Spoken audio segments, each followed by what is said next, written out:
Hey friends, people have told me they want to do a get together on the weekend, so we will oblige. How about you come on by to the studio? We'd love to have you. Maybe we'll do a live podcast.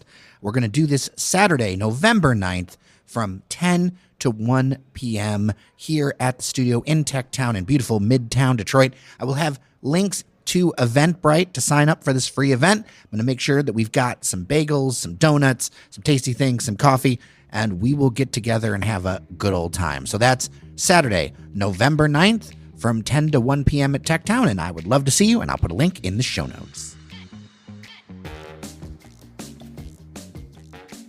Hello, everyone. Welcome to your Daily Detroit. It is Wednesday, October 30th, 2024. I'm Jer Stays. Joining me here at the studio at Techtown, a pair of very interesting individuals. To my left, Karl Daubmann, the Dean of College of Architecture and Design at Lawrence Technological University. Welcome to Daily Detroit. Thank you. It's nice to be here. Good to see you and welcome. And then Sara Codarin, Assistant Professor of Architecture, also at LTU. You're to my right. Welcome to the show. Thank you so much. So we're going to talk about 3D printed houses. This is a project that you're working on in Southfield, and there's just been a lot of buzz about 3D printed houses locally and around the world because it's a different way to approach things. 3D printing just gets a lot of people excited, just in general as a concept. What brought you to the idea of 3D printed housing? Because, you know, there's so much in architecture and design. It's both of you work on different kinds of things other than 3D printed. So what drew you to this idea? We both are very interested in automation. And we're both interested in this incredible legacy of manufacturing around Detroit and around Michigan. Sara will talk about robots inevitably. Like we deal with robots, we deal with how we make things.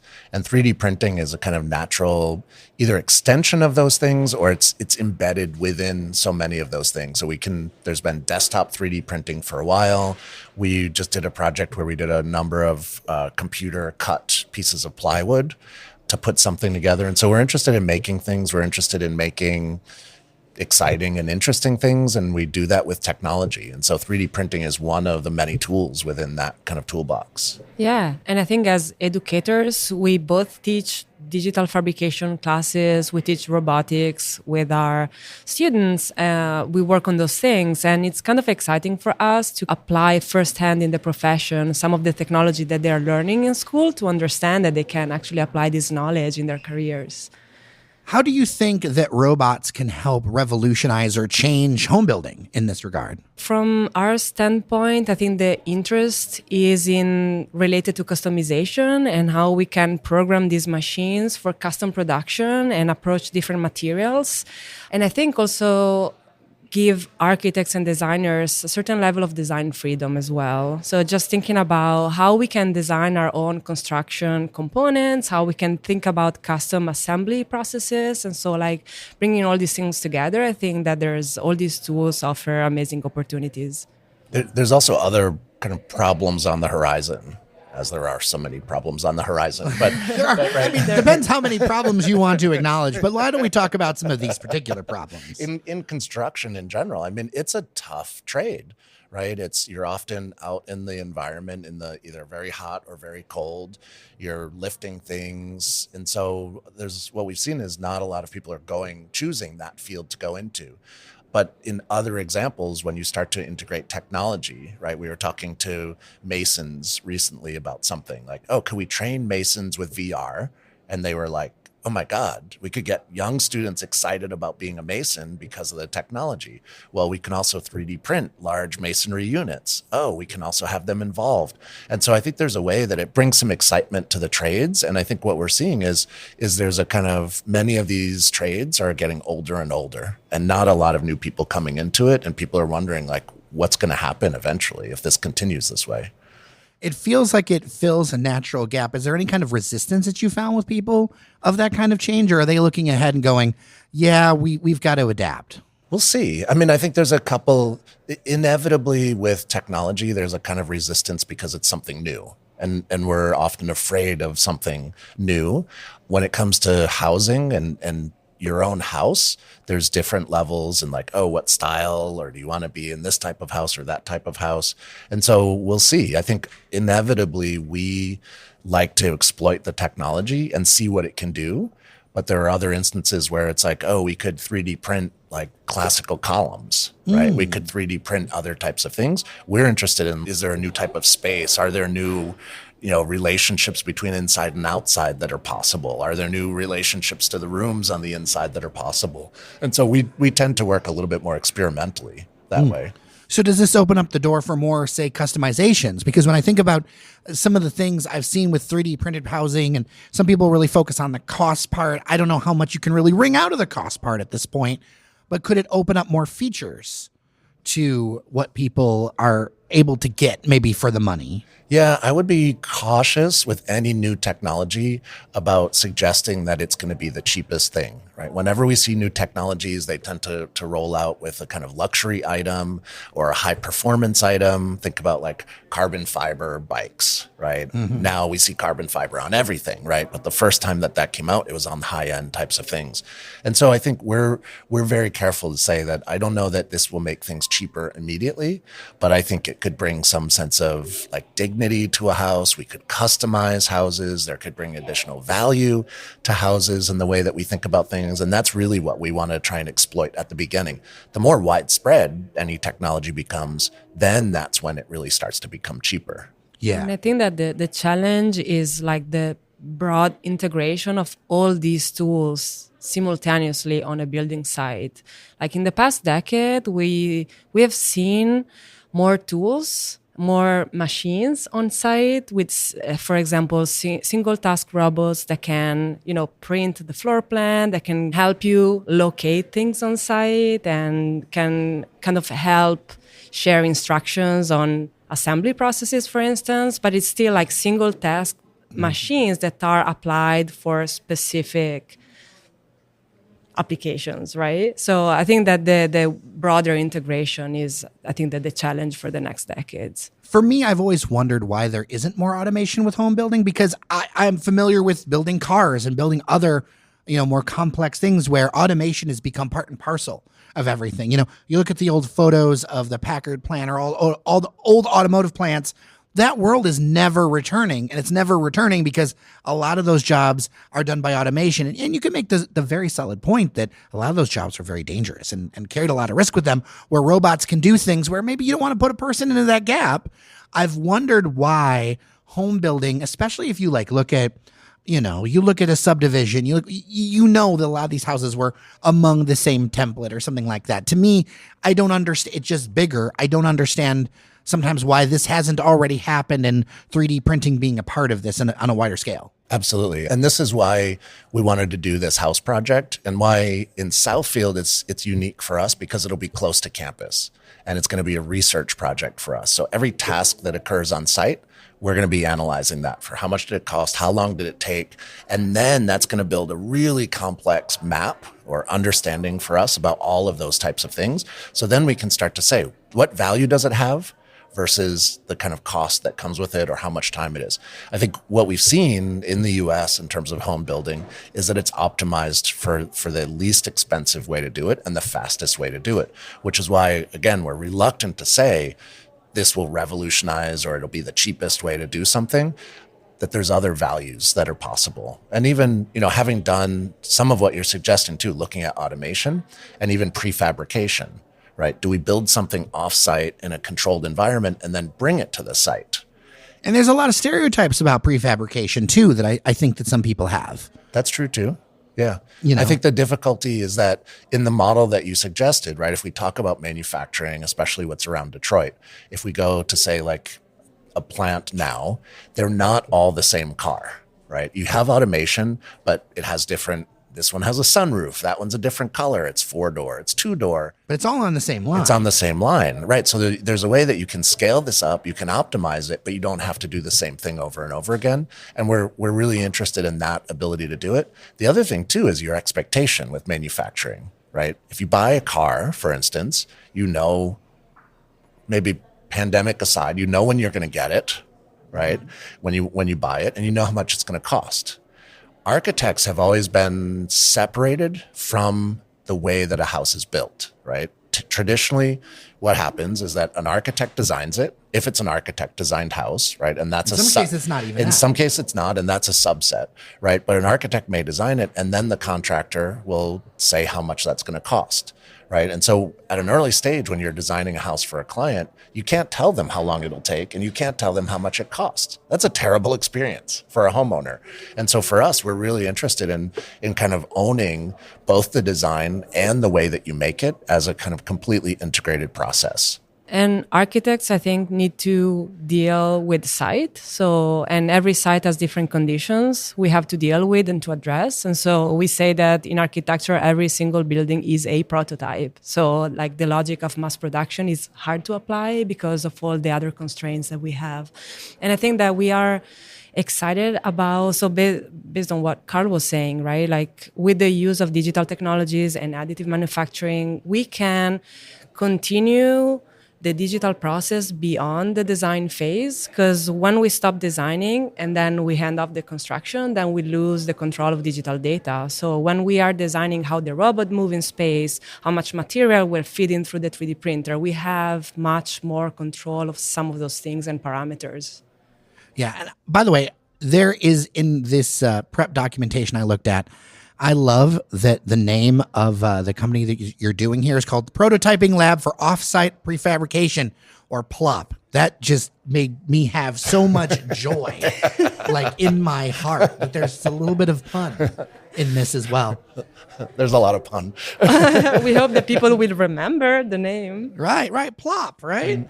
When people don't chuckle, we look at them like, you should chuckle. Yeah, exactly. Well, I was sharing with you off air, and I'll share with listeners this, that I am the kind of nerd that watches Michael Weitzner videos on Architectural Digest. So I feel like even he would appreciate some sort of pithy line in that. So I got a few different ways I could take this. One, is this something that could be applied? Are you looking to do learnings beyond the single family home? Is a single family home the first thing? Is it something like, it's like, are there ways that you could apply to automation where you could do bigger things? And smaller things. Really? So I think, we've talked about things like even just coming here today, seeing the chairs out across the street, right? In that space, right? So people know they're kind of like single units, like kind of flowy. They remind me a little bit of like the ultimate plastic chair, whatever that was created, that molded first, like iconic chair. Those are IKEA. Okay. I know for sure. But there's chairs sitting outside, right? So when you put furniture in the public sphere, what if they were more solid? What if they were right? So we've thought about like how someone might occupy an urban space, right? That could be 3D printed, customized furniture, right? We could look at individual houses. We are interested, Sara will talk about the fact that she's Italian, but like social housing, right? It's much more sustainable to have people living communally than it is to be living with individual houses. And so we'd love to scale up. We'd love to scale down. We'd love to find a way to operate in different types of spaces. This may make some people groan, but I know there are a lot of people obsessed with things like shipping container buildings and, tiny living and tiny houses and things like that. And I think about, if it's something that could be created that's in a smaller size, maybe that could make accessible dwelling units. If you people don't know what an ADU is, in some communities, you're allowed to have another place kind of in the place of your garage, or, if you've got land out back. So an in-law can live there, but still have a measure of independence, or a renter or something like that. Yeah. And that increases density. And right. Ultimately, which is more sustainable. Well, and that's one of the challenges that Metro Detroit has. And I will add this, I don't expect either of you to comment on this, but one of the challenges Metro Detroit has is that we've lost a lot of our density, and we wonder why it's so long to drive to X or Y. Well, it's because we've only got so many homes and so many people, and that business can only succeed if there's so many people living within a certain area of it. And that's part of the challenge too. Like, I'm a City of Detroit resident. My neighborhood has a third of the houses that it used to. It can only support financially so many things. That's an issue. We are interested in the notion of domesticity because it's something that everyone would understand, right? Because when we think about we would produce these kind of units with new technologies, we all know, or we have in mind an idea of what a cozy space could look like, or what like being safe in a domestic space could feel like. So I think that approaching that from this standpoint is a starting point to generate conversation around the topic. And we talked a little bit too about and one of the references that I'll use is Frank Lloyd Wright, right? Prolific architect who did all of these houses. And it's like, we spend time because LTU has a Frank Lloyd Wright house, the Affleck house. And one of the things that Wright always did is he said the hearth was the center of the house, right? The fireplace. That may or may not be true today, but what's amazing is that when we started, maybe rather than printing the walls, we print the objects that are in the house, right? The fireplace, maybe the bathroom is printed, maybe there's the closets are printed, other types of objects. That's a very different way to approach it, because every single project I see, it's like that one machine with the cement thing. And what that does is it outlines the perimeter of the house, right? We want to turn it inside out so that you might have a series of very strong, stable elements inside the house that you can move around. They define space between them. And then the walls may be much more ephemeral, right? They be much more transparent. So you have a connection to the outside, but you could still have some way of customizing that. So when Sara talks about domesticity, it's like, the coziness, the scale of an interior space that like feels like home. It feels warm, right? And those are the things that we're really interested in kind of designing around. So why Southfield, and what is the scope of the project, the first one you're taking on here? Being at the technological university, we're always excited to create new opportunities. And now we have initiated conversation and collaboration with the city of Southfield, talking about the vision for this project and how we want to develop these technologies and deploy these technologies at the architectural scale. And seems that they are on board, and that this is going to be the starting point for our research. And it's close for us, right? We want to spend time on the construction site. We want to document these things. We want to kind of like live it day in and day out, and we want to bring our students along with them. And so, between classes, we'll go do some work on the site, and we'll do these things. Yeah. So is there a timeline? Is there a vision with this, a general area that you're thinking around this? Because I know listeners are going to hear this and they're going to know, like, hey, I want to kind of check in on this thing. Yeah. We hope a year from now we'll have something set up around campus, right? So that's hopefully the timeline that we have in mind. We're looking at each other like, is it faster? Did we say faster? 2 years, 1 year? I think, well, because, and I'll note this is, and I think you outlined this before, but I want to make sure to share this with listeners. This is a research project. This is not you may do something with this project, but like this is something where you're going to learn a lot from it. It's not necessarily the first of many. It's the first of the first. We hope it's the first of many, but it's for sure the first of the first. And we've talked about, right, we don't know, rather than maybe sell it off, because also what Sara suggested a second ago is like, we want to monitor it, right? How does it use energy? What does it feel like in the spring versus the fall? Almost like a lab. Like a lab, right? Maybe maybe that's the right way to think. Like a design build studio. Yeah, maybe a student lives there for the year, Oh, right? wow. Before we sell it, so that we can capture that data, we can understand these things, and then that feeds into the next one. And then maybe there's 3 after that. Well, long-term studies are so hard, and so often with house building and home building, how many times have I talked to friends who bought a house, even a brand new house, and like a year or two, something catastrophic failed, or whatever, whether it's a home building issue, whether it's a design issue, you don't learn those things without a little bit of long-term data. So that's really interesting to have the space to do that. Right. And that's why we want to do it in Southfield. It's close, have that strong relationship between the city and Lawrence Tech. And we'll see. I think we've identified a couple of sites. We've been working with them. I think as we just did an exhibition for a month of design called Constructing Futures. And with that, we just purchased the 3D printer. So we just have that there. We're moving it now to a site at Randolph Technical School, with Detroit Public Schools.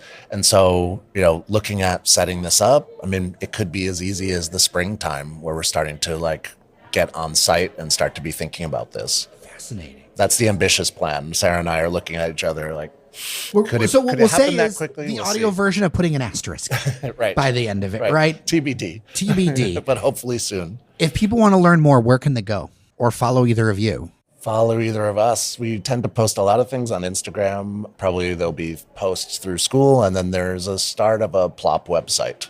Okay, a plop website. And, which is, I think, plop.design, I think. That's awesome. Karl Daubmann and Sara Codarin, thank you so much, both from Lawrence Technological University. I appreciate both of you. Thank you. Thank you so much.